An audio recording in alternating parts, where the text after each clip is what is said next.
कि चुनाव के बाद मुख्यमंत्री को लेकर के दिल्ली की कसरत क्या हुई थी, कौन आया कौन गया, कब मनाया, कब प्लेन पे गए और लौट के गए। इसका मतलब मुख्यमंत्री का निर्णय ही झगड़े की मूल पूंजी उस समय सबको दिखी थी और वो निरंतर हर समय प्रकट हुई। इस बात को कोई राजस्थान का आदमी नकार नहीं सकता।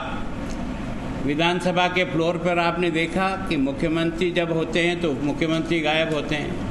उप मुख्यमंत्री डिमांड पर जब पंचायत राज पर रिप्लाई देते हैं, सामान्यतः मुख्यमंत्री का ये दायित्व होता है कि जब उसका मंत्री जवाब देता है तो वो स्वयं उपस्थित रह करके उसका हौसला बुलंद करते हैं और उसको एक तरह से प्रोत्साहित करते हैं। लेकिन आपने देखा विधानसभा के फ्लोर पर कौन क्या बोला है, ये सब रिकॉर्ड पर है। ये हम नहीं बोले, हम तो एक विपक्ष हैं इसलिए बोलेंगे ही, लेकिन उनके ही लोगों ने जिस जिस प्रकार के कमेंट किए, अगर उन सबको इकट्ठा करके कोई पब्लिश करे तो ये जग जाहिर हो जाएगा कि आपके घर में प्रारंभ से लेकर इन 18 महीनों में जिस प्रकार के हालात रहे हैं वही आपके बिखराव का कारण बना है। और आज जो जिस बिखराव की जिस स्थिति पर जाकर पहुँचे हो वो अपने आप में इस बात को सिद्ध हो गया कि ये 18 महीना का जो बारूद है बम फोड़ के फट गया और आज जो कुछ भी दिखाई दे रहा है वो आपका आंतरिक कला है। लेकिन वो बार बार कोशिश कर रहे हैं कि बीजेपी बीजेपी बीजेपी।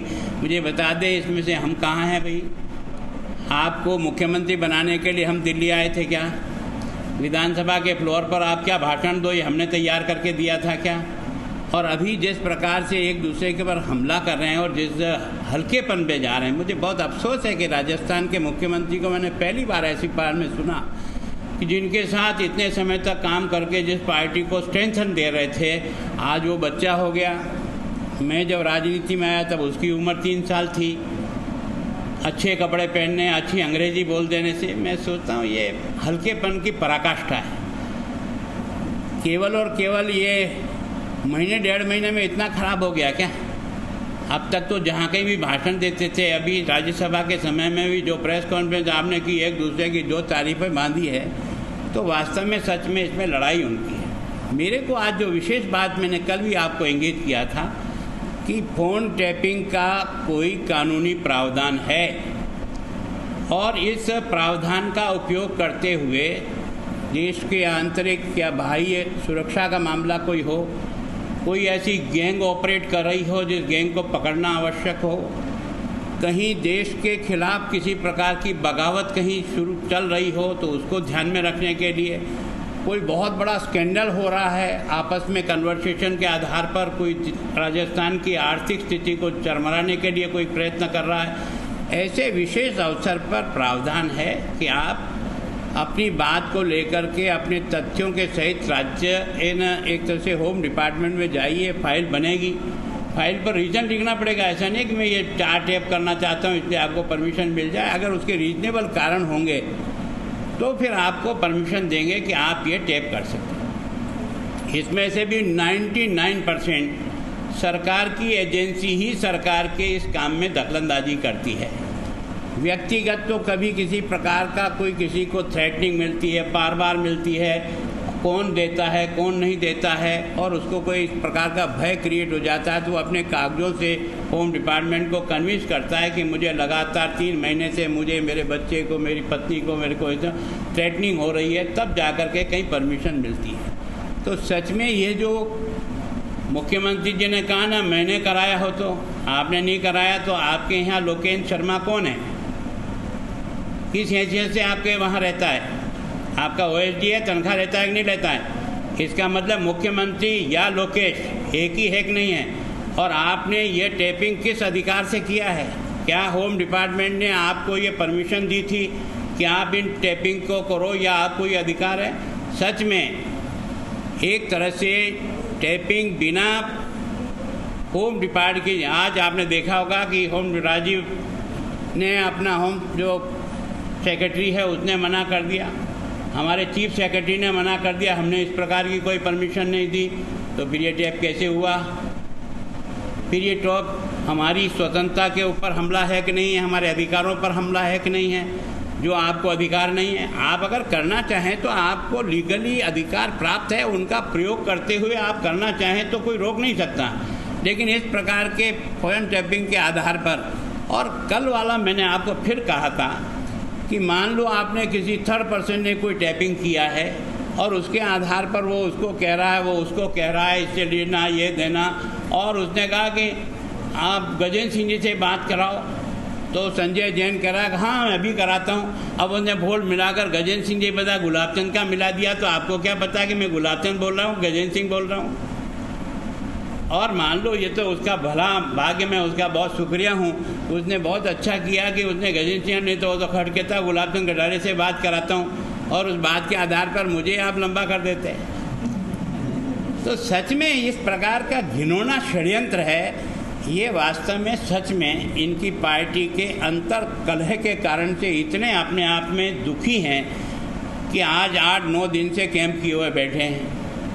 अगर वास्तव में आपके पास बहुमत है ना, तो आ जाओ ना यार फ्लोर में, स्वयं ही अपनी तरफ से एप्लीकेशन दो यार, हम फ्लोर टेस्ट करा करके समर्थन ले रहे हैं, ले लो ना यार, काहे को बेकार परेशान।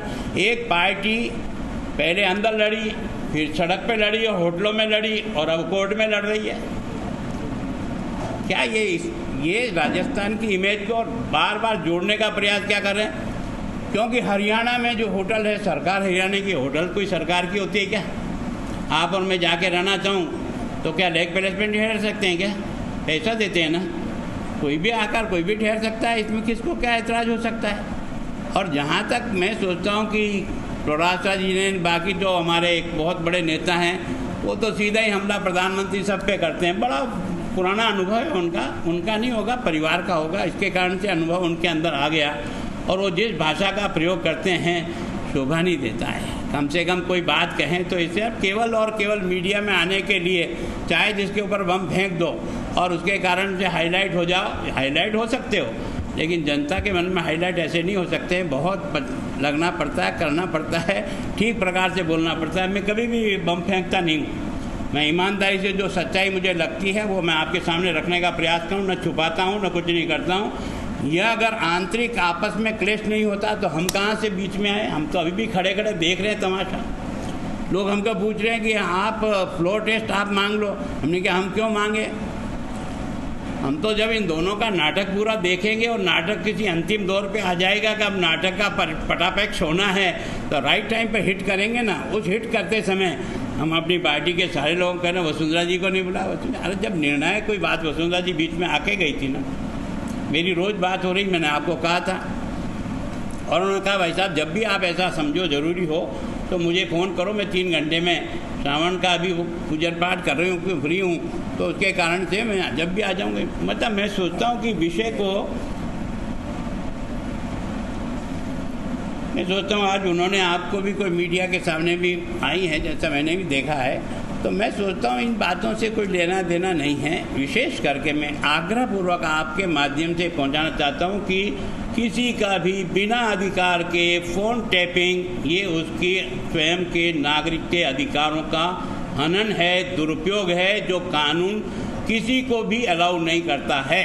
अगर यही प्रक्रिया सबने की ना, तो हम हमारे पड़ोसी से टकरा जाएंगे, हमारा पड़ोसी से टकरा जाएगा, और एक दूसरे का। अब वो मुकदमा दर्ज करते, उसका मुकदमा तो दर्ज कर लिया, हमारा मुकदमा पेंडिंग कर दिया, और भाषण क्या ठोकते हैं, अगर कोई मुकदमा दर्ज कराए तो तुरंत FIR दर्ज करो, नहीं करो तो आपके खिलाफ कार्रवाई होगी। अब अशोक गहलोत जी बता दो कि हमने जो रिपोर्ट लिखाई कल उसको दर्ज क्यों नहीं की? क्योंकि गजेंद्र सिंह जी ने ठोक के कहा है कि इसमें मेरा किसी भी प्रकार को कोई बात नहीं, दुनिया की जिस एजेंसी से जांच कराना चाहो उससे जांच करो, है ना। इसके आधार पर बीजेपी को जोड़ करके अपनी बात। और आइए इस वक्त डोटासरा भी प्रेस कॉन्फ्रेंस कर रहे हैं, सीधा वहां भी रुक कर रहे हैं।